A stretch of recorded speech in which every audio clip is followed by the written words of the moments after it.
Hello friends, कैसे हैं आप सब लोग। आई होप आप सब लोग बहुत बढ़िया होंगे। मैं KR सैनी सभी का स्वागत करता हूं। दोस्तों आज हम लोग बात करने वाले हैं बहुत इंपॉर्टेंट टॉपिक पे, रेलवे बोर्ड के तीन महत्वपूर्ण ऑफिशियल ऑर्डर के ऊपर। जी दोस्तों, पहला जो है अब ऑनलाइन देख सकते हैं आप अपना सर्विस रिकॉर्ड। कब से ये जो है फैसिलिटी शुरू होने वाली है। और सर्विस रिकॉर्ड जो होता है, कोई भी सर्विंग एम्प्लॉय किसी भी डिपार्टमेंट का बहुत ही इंपॉर्टेंट चीज़ होती है।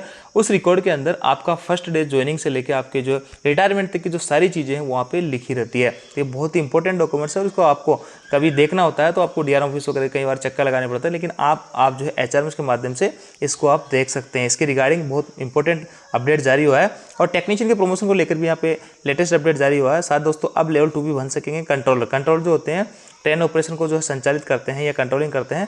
ये भी बहुत महत्वपूर्ण पद माना जाता है रेलवे का और इसको भी कैडर का स्ट्रक्चर वगैरह किया गया है कि कितने % जो है पदों को किस हिसाब से भरा जाएगा। ये भी अपना ऑफिशियल ऑर्डर देख लेते हैं। तो सबसे पहले देखिए दोस्तों, यहाँ पे ये है ऑफिस मेमोरेंडम और government of India ministry of personnel public grievance and pension department of personal and training. ये जो लेटर है, ये जो डिपार्टमेंट है, सभी जो केंद्रीय कर्मचारी उनके लिए काम करता है। न्यू दिल्ली से 17/6/2025 को लेटर जारी हुआ है ऑफिस मेमोरेंडम में। Implementation of E service book in all ministerial department. इसको मैं समराइज करके आपको बता देता हूँ कि जैसे सर्विस बुक जो होती है, जहाँ पे आपका ये सारे कुछ रूल रेगुलेशन उसमें रखे होते हैं, आपकी क्या अचीवमेंट है, क्या प्लेसमेंट है, सब चीज़ें उसके अंदर ऐड होती है। वो अगर आपको कभी कभार देखना पड़ता है तो आपको DRM ऑफिस वगैरह के चक्कर लगाना पड़ेंगे। लेकिन अब एक और बहुत अच्छी बात यहाँ पे होने जा रही है, एक बहुत अच्छी पहल आप इसको कह सकते हैं कि उसको ऑनलाइन किया जा रहा है और ऑफलाइन जो है फिजिकली रूप से इसको खत्म किया जा रहा है। जब भी किसी एम्प्लॉय का ट्रांसफर होता है तो उसके साथ में इसका जो ई सर्विस जो सर्विस बुक होती है उसका भी ट्रांसफर होता है। जैसे कि मान लो कोई चेन्नई में काम कर रहा है, अजमेर आ गया, तो उसके साथ में उसकी सर्विस बुक यहाँ पे आएगी। तो इसके अंदर सारा कुछ डाटा रहता है। अब आप खुद जो है HRMS के माध्यम से देख सकते हैं। इसका जो पोर्टल है 2.0 उसमें जल्दी ये जो चीज़ लागू होने वाली है, अभी इंप्लीमेंट नहीं हुई है। आगे लिखा है दोस्तों यहाँ पे, इसका फिजिकली जो सर्विस है वो यहाँ पे बंद की जाएगी। ऑनलाइन आप सब चीज़ें देख सकते हैं। तो अच्छी पहल आप इसको कह सकते हैं। आप अपना सर्विस रिकॉर्ड कभी भी जब मन चाहे कितनी भी बार देख सकते हैं HRMS के ऊपर। सेकेंड और महत्वपूर्ण अपडेट है दोस्तों, रेलवे बोर्ड का लेटर है 23/6/2025 का है। सभी जो GM वगैरह है उनको लिखा गया है। Avenue promotion to the post of technician grade 3 in SNT department. ये नहीं, टेक्नीशियन ग्रेड 3 के अंदर जो प्रमोशन होने वाले होते हैं उसके रिगार्डिंग है। SNT डिपार्टमेंट का खास तरह से मेंशन किया है और इस लेटर का इन्होंने रेफरेंस दिया है। आगे लिखा है इसके अंदर, as the railways are aware the limited department, जो LDC कोटे की जो भर्तियाँ होती है introduce for filling technician grade 3, technician grade 3 की जो है फॉर्म भर्ती भरने के लिए, वैकेंसी भरने के लिए, जैसे कोई ग्रुप डी के अंदर काम कर रहा है SNT वाला भाई, उसको मौका दिया जाता है LDC कोटे के तहत कि वो जो है टेक्नीशियन ग्रेड 3 बन सकता है SNT के अंदर। और LDC कोटे की जो भर्तियाँ होती है वो डिपार्टमेंट के अंदर ही आती है। यानी जिस डिपार्टमेंट में आप काम कर रहे हो उसी डिपार्टमेंट में आपका LDC का एग्जाम दे सकते हो।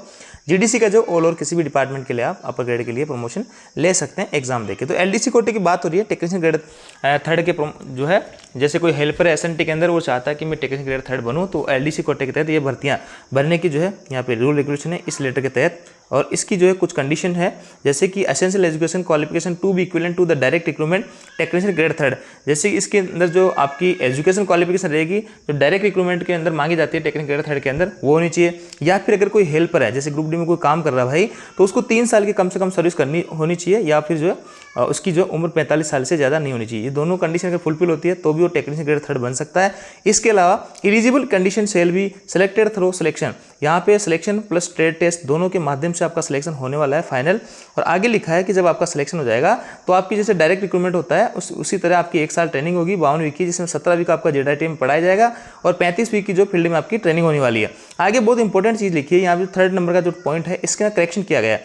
The trade test mention in item 3 above is trade test to be failed at the end of training required after impanelment on passing the selection.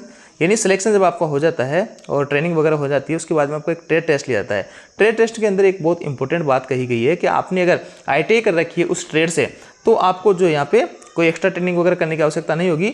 अन्यथा अगर आपने ITI नहीं कर रखी है उस पर्टिकुलर ट्रेड से, तो आपको 6 महीने की एक्स्ट्रा ट्रेनिंग वगैरह ऐसे करवाई जाएगी। उसके बाद में फिर आपका ट्रेड टेस्ट लिया जाएगा। जिसके पास जिन्होंने ITI कर रखी है तो उनका ट्रेड टेस्ट तुरंत हो जाएगा।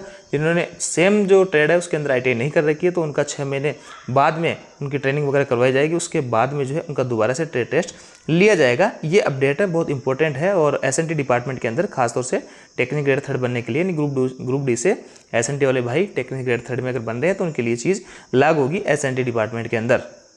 अब देखिए दोस्तों, रेलवे बोर्ड का एक और इंपॉर्टेंट लेटर आप देख पा रहे हैं 25/6/2025 का है। सभी GM को लिखा गया है। सब्जेक्ट इसका है operation and traffic control. An integrated command centre for all departmental branches involve in train operation and instruction on traffic control. पहले ट्रैफिक कंट्रोल कैडर जो होता था उसका नाम बदल के यहाँ पे इन्होंने ऑपरेटिंग एंड ट्रैफिक कंट्रोल जो है डिपार्टमेंट कर दिया है। इसके अंदर कई सारी चीज़ें इन्होंने लिखी है, मोटा मोटा इसमें अपन देख लेते हैं। कुछ कंडीशंस इन्होंने डाली है कंट्रोल वगैरह के लिए। It has been decided to rename the traffic, यानी इसका जो है नाम बदल दिया गया है traffic control as operation and traffic control. ये पहले नाम था, अब इसको इस नाम से जाना जाएगा। और इंटीग्रेटेड एक तरह से एकीकृत कमांड सेंटर बना दिया गया है। Traffic control cadre as a trained talent pool shall be filled by prescribe, यानी इसका जो ट्रैफिक कंट्रोलर की जो पोस्ट होती है उसको एलडीसी कोटे से भरा जा सकता है, डायरेक्ट रिक्रूटमेंट से भरा जाता है, डिपार्टमेंट सिलेक्शन से थ्रू भरा जाता है। तो इतने सारे जो है मोड होते हैं, मीडियम होते हैं आप ट्रैफिक कंट्रोलर बनने के लिए। आगे लिखा है standard working environment facilities shall be provided to all staff working in control office, state of the IT drone. ये कई सारी चीज़ें लिखी है, अपन डायरेक्ट देख लेते हैं कि किस किस के अंदर कितना कोटा पे दिया गया है। देखिए दोस्तों, यहाँ पे अलग अलग तरीके से डिवाइड किया गया है। वैकेंट जो पोस्ट होती है कंट्रोलर की, उसके अंदर अगर पे मैट्रिक्स लेवल 6 की पोस्ट भरी जाती है तो उसमें 60% जो पोस्टें होती है वो आपकी आरआरबी एनटीपीसी के थ्रू भरी जाती है, कि जो ग्रेजुएट लेवल की आती है डायरेक्ट रिक्रूटमेंट के थ्रू इसको भरा जाता है। इसके अलावा दोस्तों आपकी एलडीसी या प्रमोशन कोटे से भी भरा जाता है, जीडीसी वगैरह के माध्यम से भी। तो ये जो है मेरिट बेस के आधार पर भरी जाती है। और इसमें एलिजिबल जो कैंडिडेट्स होते हैं लेवल 2 से लेवल 6 तक के जो कैंडिडेट्स होते हैं वो इसमें फॉर्म भर सकते हैं। और ये जो है 40% पोस्टें ऐसी भरी जाएगी, लेवल 6 के अंदर जितनी पोस्टें होगी कंट्रोल की ऐसे उनकी पोस्टें भरी जाएगी। यानी 60% पोस्टें आपकी जो है डायरेक्ट रिक्रूटमेंट से, 40% पोस्टें एलडीसी प्रमोशन कोटे किसी भी कोटे से, और इसमें लेवल 2 से लेवल 6 तक के जो भाई लोग होते हैं वो एलिजिबल रहते हैं। तो ये देख लीजिए, लेवल 2 में कोई भाई काम कर रहा है और जीडीसी एलडीसी के माध्यम से अगर कोई भर्ती आती है तो उसमें कंट्रोलर वो बन सकता है। आगे है पे मैट्रिक्स लेवल 7 की जो पोस्ट हैं उनको कैसे भरी जाएगी। 50% पोस्ट है तो यहाँ से जो पोस्ट हैं उनका प्रमोशन होकर भरेगी। इसके अलावा 50% जो पोस्ट हैं वो भरी जाएगी LDC department selection from eligible. यहाँ पे ओनली स्टेशन मास्टर को मौका दिया जाएगा, section controllers to in level 6 जो सेक्शन कंट्रोलर बने हुए यहाँ वाले उनको, और एक जो ट्रेन मैनेजर को जो लेवल 5 या 6 में, इन्हीं लोगों को मौका मिलेगा डायरेक्ट लेवल 7 में एग्जाम देने के लिए, कंट्रोलर बनने के लिए। आगे है आपकी लेवल 8 के लिए 100% प्रमोशन से भरा जाएगा, इसके लिए डायरेक्ट कोई एग्जाम नहीं होगा। और फोर्थ जो है लेवल 9 की वो आपकी 4 साल की इसमें सर्विस हो जाएगी, तो 50% लोगों को इसमें प्रमोट कर दिया जाएगा इस आरबी लेटर वगैरह के तहत। तो ये है इंपॉर्टेंट अपडेट, और भी कई सारी चीज़ें इसमें लिखी हुई है। ये जो लेटर मैं टेलीग्राम ग्रुप में भेज दूंगा, जिसका लिंक डिस्क्रिप्शन में दिया, वहाँ जाके आप देख सकते हैं। तीनों लेटर की पीडीएफ आपको वहाँ मिल जाएगी। तो बहुत इंपॉर्टेंट एक तरीके से कह सकते हैं अपडेट्स हैं। अगर दोस्तों जानकारी आपको अच्छी लगी, वीडियो आपको लाइक दोस्तों के साथ शेयर जरूर करें। Thank you.